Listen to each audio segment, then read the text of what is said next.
आज़मा बुखारी साहब, क्या ज़रूरत पड़ी गवर्नर साहब को ये सब कुछ करने की? आपके एक वज़ीर की खातिर इस हद तक आगे चले गए कि प्रिंसिपल को इस्तीफ़ा देना पड़ गया, और जो जो कुछ उन्होंने लिखा अपने इस्तीफ़े में वो बड़ा मतलब हैरानकुन है।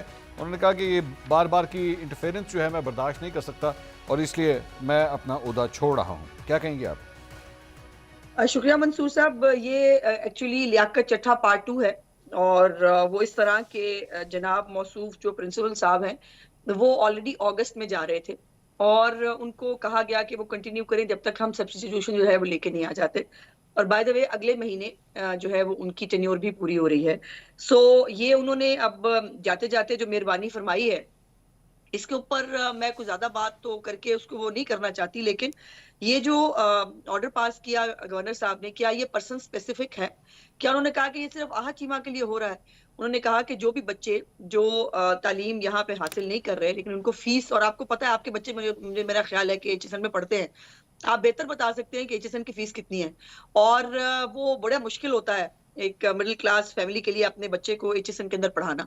और उस फीस को वेव करने के लिए, और वो तमाम बच्चों के लिए है जिनके पेरेंट्स जो है वो जो बच्चे नहीं पढ़ रहे हैं, जो कंटिन्यू नहीं कर रहे हैं लेकिन उनको फीस जो है वो देनी जाती है, उसके लिए उन्होंने किया। और उसको जो है वो खामखा पे एक इशू बना दिया गया। हमारे मुल्क में होता है, ये ऐसा ही है। वैसे ही जा रहे थे प्रिंसिपल साहब अगले महीने, लेकिन उन्होंने जो है वो लियाकत चट्ठा बनना ज्यादा मुनासिब समझा है, तो ठीक है। दो चार सवालात हैं। पहली बात तो वो अगले महीने नहीं जा रहे थे, उनका टेन्योर जो है वो अगस्त 2024 तक का है। एक बात। अगले महीने नहीं हुआ ना। जी, क्या नहीं हुआ? क्या नहीं हुआ? मैंने कहा अगला महीने ही हुआ ना भाई, 2 महीने रह गए, चलो 2 महीने कर लो फिर अब। मैं कह रहा हूं अगस्त 2024 तक था। आप 2 महीने किस तरह हो गए? अगस्त 2024 तक था। एक चलो बात। जा रहे हैं ना। अच्छा, उनका वो भी लेटर होगा आपके पास जिसमें उसमें अगस्त में वो लिख चुके थे कि मैं जा रहा हूँ। ये नहीं है आपके नॉलेज के नहीं? जी, वो बोर्ड ऑफ गवर्नर्स ने उनसे दरख्वास्त की कि आप प्लीज एक साल और कंटिन्यू करें, जी, वो उन्होंने एग्जैक्टली रिक्वेस्ट की। एक बात एग्जैक्टली। तो उसका उससे पहले ताल्लुक जाने नहीं।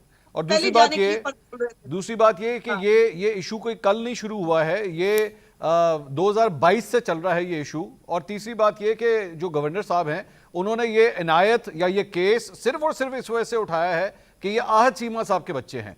इस स्कूल को, इस कॉलेज को 100 साल से ज्यादा हो चुके हैं। आज तक कभी किसी बच्चे के लिए, किसी भी बच्चे के लिए इस तरीके से बोर्ड ऑफ गवर्नर्स के 5-5 इजलास नहीं हुए कि जनाब इनको कम से कम छुट्टी दे दीजिए। और आप मुझे ये बताइए कि क्या कहीं पे किसी कॉलेज में इस तरह होता है कि जनाब 3 साल के लिए मैं जा रहा हूं छुट्टी पे, बराए मेहरबानी मेरी कुर्सी संभाल के रखिएगा, मैं इसकी फीस भी नहीं दूंगा, 3 साल बाद जब मैं फारिग हो जाऊंगा, मेरा मूड हुआ तो मैं आ जाऊंगा और आके बैठ के क्लासेस अटेंड कर लूंगा। आपने कभी चलिए इस किस्म का प्रेसिडेंट आपने सुना है कभी? आपका आर्गुमेंट मान लेते हैं, तो फिर जो है वो बोर्ड ऑफ गवर्नर्स ना करता मीटिंग, और वो कह देता कि जी हम आपकी सीटें नहीं रख रहे।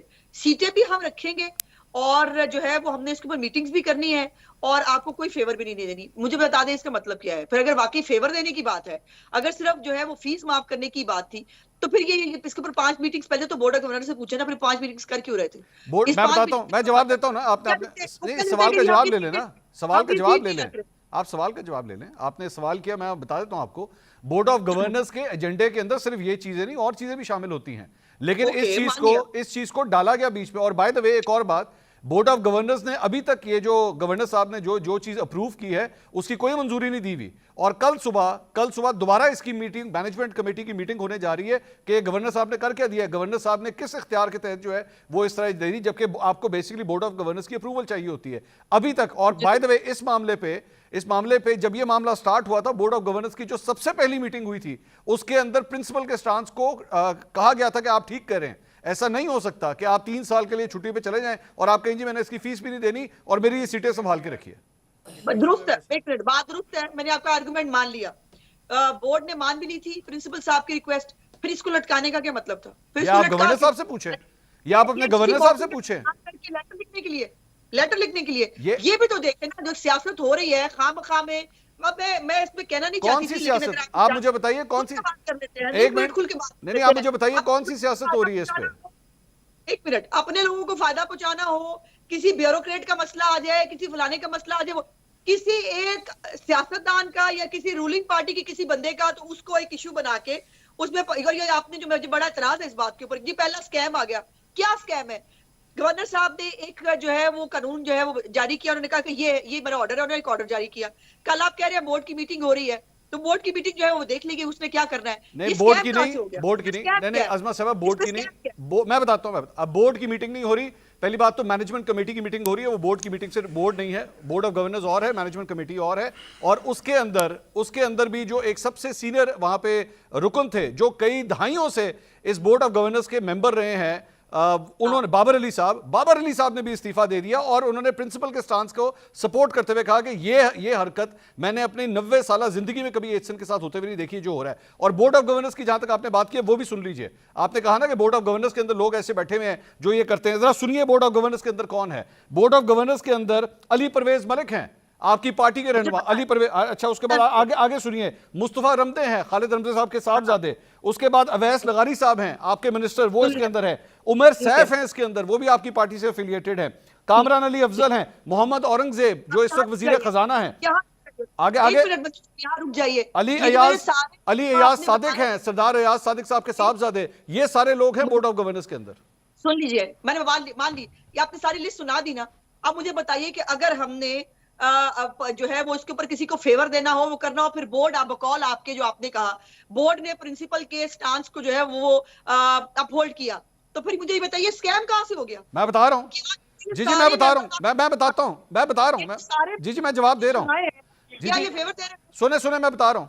वो बोर्ड ऑफ गवर्नर्स जो थे वो 2022 के बोर्ड ऑफ गवर्नर्स थे, जिन्होंने सबसे पहले जब ये मामला बोर्ड ऑफ गवर्नर्स उस वक्त के बोर्ड ऑफ गवर्नर्स के सामने आया तो उन्होंने अप्रूव किया उस चीज को। उन्होंने कहा ये बिल्कुल ठीक है, इसमें कोई ऐसी बात नहीं। अब वाला बोर्ड भी कर सकता था, अगर करना होता फिर गवर्नर साहब को लेटर लिखना ना पड़ता, या गवर्नर साहब को खुद जो है वो ये कानून जो है वो ऑर्डर जारी ना करना पड़ता।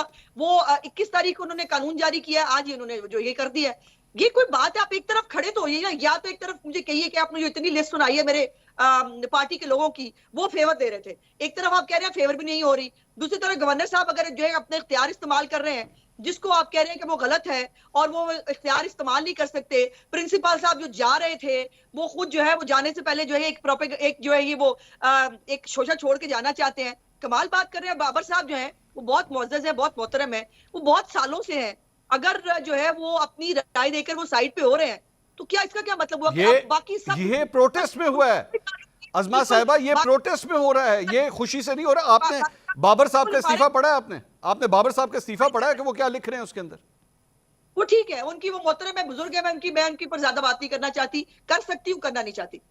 तो मैं इसीलिए तो कह रहा हूं कि आपको आपके गवर्नर, आपकी पार्टी का गवर्नर, नहीं सुने अजमा साहिबा, आपकी पार्टी का गवर्नर आपकी पार्टी के वजीर के बच्चों को सपोर्ट करो। और आप अच्छी तरह जानते हैं, आप अच्छी तरह जानती हैं कि इस तरह नहीं होता कॉलेज यूनिवर्सिटीज में कि एक शख्स जो है वो 3 साल की छुट्टी पे चला जाए और जनाब 3 साल तक उसकी सीटें संभाल के रखें और वो फीस नहीं देगा। आप जानती है इस तरह नहीं होता, ये ज्यादती है। ये वही आहा चीमा है मंसूर साहब, जो पिछले 1 साल तक जो है वो जेलें काट रहा था इमरान खान की, जिसमें उसकी हर चीज जो है वो जब्त भी कर ली गई थी।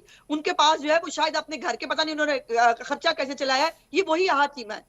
उसके पास नहीं थे पैसे, वो क्या करे? वो बच्चों को ना पढ़ाए। एचएसएन में इसका मतलब है सिर्फ जो डॉलरों में जिनको बच्चों को पैसे आते हैं। अजमा साहिबा तो बैठे ना, अजमा साहिबा तो बच्चे पढ़ाए, किसने मना किया है? पढ़ाए, 100 दफा पढ़ाए, बोर्डिंग स्कूल में कराए, जिस तरह बाकियों के बच्चे होते हैं, पेरेंट्स किसी और शहर में होते हैं, वो भी करा दे बोर्डिंग स्कूल में। हर स्कूल कॉलेज के अंदर फेस वेव करने का एक तरीकाकार मौजूद है। ये तो कोई तरीका नहीं है कि एचएसएन जो है वो सिर्फ अमीर जादों का जो है वो अमीर जादे नहीं, आपके अपनी पार्टी के लीडर के बच्चे भी वहां पढ़े हुए हैं। आपकी अपनी पार्टी के लीडर हसन और हुसैन भी वहां पे पढ़े हुए हैं, हमजा भी वहां पे पढ़ा हुआ है। अगर आहा चीमा वो तमाम केसेस जो बाद में बोगस साबित हुए उसको बाइज्जत बरी किया गया, लेकिन वो सालों की वो कैद काट के वो एक अज़ियत भुगत के आया, तो उसके साथ क्या मतलब? उससे क्या ताल्लुक है अजमा साहिबा इसका? बल्कि मैं तो उसका उल्टा है, मतलब है कि भाई जब आपके पास पावर आई, आपने बैठ के गवर्नर के साथ मिलकर एचएसएन का ये हाल करना शुरू कर दिया। आपकी मर्जी है, हम भी यही कह सकते हैं कि वहां पे सियासत हुई है बैठ के। कौन सी सियासत? किस किस्म की सियासत अजमा साहिबा? इसी प्रिंसिपल ने, सुने मेरी बात, इसी प्रिंसिपल ने, अजमा साहिबा सुन लीजिए, इसी प्रिंसिपल ने अपने फाउंडर्स डे पे, एचएसएन कॉलेज का भी फाउंडर्स डे था, मरियम नवाज को बुलाया हुआ था कि नहीं एज ए चीफ गेस्ट या नहीं? आप बताइए। जी बिल्कुल बुलाया हुआ था ना। तो अगर इस प्रिंसिपल को आपकी पार्टी से या आपकी पार्टी से लीडर, सुन लीजिए, नो रिफ्यूज किया उनको। उस दिन प्रेसिडेंशियल इलेक्शन था। मैं ये नहीं कह रहा, मैंने कब कहा? आप सही कह रही हैं, वाकई रिफ्यूज किया, वो बिजी थी, मरियम नवाज साहब बिजी थी। मैं आपकी बात से एग्री कर रहा हूं। Please let me complete. कीजिए। गुजारिश गुजारिश ये है कि वहां से खबरें लीक कराई गई, मीडिया को खबरें जारी कराई गई कि जी वो वालदैन ने एहतजाज किया था, इसलिए हमने मरियम नवाज को आने से रोक दिया, हमने रिएक्ट नहीं किया।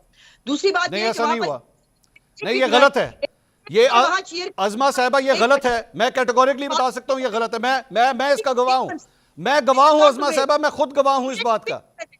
Let me complete it, let me अच्छा, कंप्लीट चले, इट। करें करें। जो क्या ये, अच्छा आपको नहीं पता, ये मीडिया में खबर नहीं आई थी? आप सुन नहीं लीजिए ना, आई थी इसीलिए तो खबर। मैं कह रहा हूं आप सुन लें, आप सुन लें। नहीं, अब आप तो मैं सुन जवाब लें, दे रहा अब हूं ना आप- अजमा साहिबा, मैं आपको जवाब दे रहा हूं, आप गलत इंफॉर्मेशन शेयर कर रही हैं। बनता ही नहीं मंसूर, आप पे तो जवाब देना बनता ही नहीं। नहीं मेरी बनता है मेरी ना, गुजारिश- क्योंकि मैं गवाह हूं। मैं गवाह हूं खबर- इस चीज का। मैं आपसे इसीलिए तो अर्ज कर रहा हूं, मैं गवाह हूं। मैं आपको बता सकता हूं, मैं खुद गवाह हूं। मैं इस इशू में रिजॉल्व, इसमें इन्वॉल्व था। मैं इसीलिए कह रहा हूं। मैं इसलिए, आपने जुमला कहा कि जी ये खबरें लीक की गई कि हमने मरियम नवाज को मना कर दिया, ऐसा नहीं है। बल्कि एचसन कॉलेज की एडमिनिस्ट्रेशन ने मुझसे राब्ता करके कहा, क्योंकि मैं खुद एक फॉर्मर ओल्ड एचसोनियन हूं, मेरे बच्चे भी वहां पे पढ़ते हैं, तो मैंने इसलिए, उन्होंने मुझसे राब्ता किया। उन्होंने कहा प्लीज आप इसको ठीक कीजिए, मरियम नवाज को हमने मना नहीं किया, मरियम नवाज साहब को हमने इनवाइट किया था, वो बिजी थी। जी, हो गया आपका। अब मेरी मुझे बात नहीं करने कंप्लीट दिया हुई ना, मेरी बात नहीं ना। कंप्लीट हुई। ये मेरी ये बात ये बात है ना, पहले ये खबरें जारी कराई गई नहीं करवाई और गई जब ना, उनको ऐसा नहीं हुआ। पूछा गया, जब उन्हें पूछा गया कि जनाब क्या ये बात ऐसे है जिस तरह से ये खबरें जारी कराई गई हैं, तब उन्होंने शायद आपको फोन करके, आपको जो है वो शायद उन्होंने वो करने की कोशिश की। मेरा ख्याल आपने शायद कोई व्लॉग शॉट भी इसको गालबन किया ही होगा। दूसरी बात यह है कि एक बच्चे को चीयर करने के लिए वहां पर नारे लगे, कोई बच्चा जिसने नाम डिस्टिंक्शन गिलानी नाम था उसका, मैं आज शाम को मिला उससे। उस बच्चे के वीडियो के ऊपर जो है वो कैदी नंबर 804 इमरान खान फलाना, तो सब वो प्रिंसिपल एचसन ने किया है, क्या जारी हुई? वो जारी प्रिंसिपल हुई? एचसन ने किया है। वो सबने मिलके किया। वहां पे एक लॉबी चल रही है, हम बच्चे नहीं है, हमें भी पता है वहां चल रहा है, हम जानते हैं, हम जानते हैं। चले, मैं ठीक है, आपका पॉइंट ऑफ व्यू आ गया, ठीक है। आपको बहुत अच्छे पता है खबरें कैसे लीक होती है, और उसमें व्लॉग भी खड़क जाते हैं, उसके ऊपर सब कुछ हो जाता है, और उसके बाद हम सिर्फ सफाइयां देने के लिए रह जाएंगे कि ऐसी बात नहीं है। अच्छा, आज चलें। तक कोई माना ये बात कि मरियम नवाज साहबा जो है मसरूफ की वजह से नहीं जा सकी, वो प्रोपेगेंडा तो चल गया कि जी वो जो है वालदैन ने जो है मना किया था। अजमा साहबा, आप जानती हैं ये सोशल मीडिया के ऊपर ये इस तरह की हरकतें वहां से होती हैं। आप बिला वजह उस चीज को जो है प्रिंसिपल एचसन के साथ किस तरह अटैच कर रही हैं? क्या हो गया? प्रिंसिपल साहब पार्ट एंड पार्सल थे, हर चीज का पार्ट एंड पार्सल आपके, थे। आप मरियम नवाज के खिलाफ, मरियम नवाज के वो खिलाफ वो बहुत- कैंपेन जो चली, वो प्रिंसिपल ने चलाई एचसन कॉलेज के। वो सियासत खेल रहे थे, वो वहां पे एक लॉबी है, वहां पे टीचर होंगे ना जिनके, आपका क्या ख्याल है कि एचएसएन के अंदर वो टीचर्स नहीं है जिनको इमरानोफोबिया हुआ है? नहीं, अब हर चीज में से कंस्पिरेसी थ्योरी मत है। चलें, शोएब साहब, it's a fact, it's a fact.